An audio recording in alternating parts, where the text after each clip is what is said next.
যে পরিমাণ তারা এই ফেসবুকে সময় দেয়, অনলাইনে সময় দেয়, সে পরিমাণ তারা ইবাদত করে না। আজকে সোশ্যাল অ্যাক্টিভিটিস শব্দটার নাম ধরে বললাম।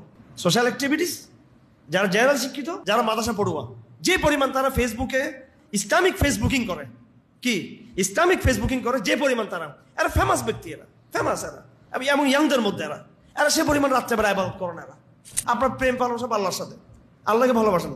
আমরা স্কলারদেরকে ভালোবাসি, সেলিব্রিটিদেরকে ভালোবাসি, সেলিব্রিটি যারা তাদেরকে ভালোবাসি, তাদের প্রেমে আমরা আসক্ত। আমরা কোরআন থেকে শুরু করেছি, এই দাওয়াতের মাধ্যমে, কোরআনের জিহাদের মাধ্যমে, কোরআনের এই প্র্যাকটিসের মাধ্যমে, কোরআনের এই তরবিয়তের মাধ্যমে, কোরআনের আমল করার মাধ্যমে একদম খেলাফত প্রতিষ্ঠা করাই আমাদের চূড়ান্ত লক্ষ্য। আল কোরআন দার্সের আপনারা যতই জিহাদের জজবা দেখেন না কেন, আপনারা কোনোদিন জিহাদ করতে পারবেন না, আপনারা কেউ পারবেন না।